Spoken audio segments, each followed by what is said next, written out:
Hello and welcome. In this short tutorial, we will be adding straps to an old top with the help of eyelets.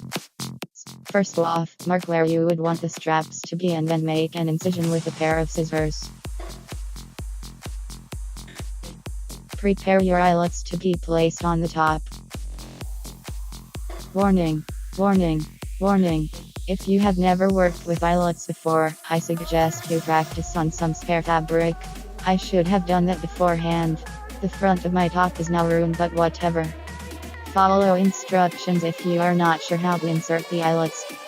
Proceed to string the straps through the eyelets. I used an already twisted white string and then knotted the ends on the inside of the top. Ropes, ribbons or chains are also alternatives. You may sew the ends shut or burn them, as I did for example.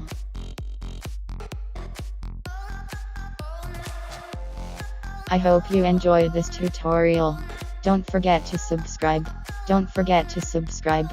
Don't forget to subscribe. Don't forget.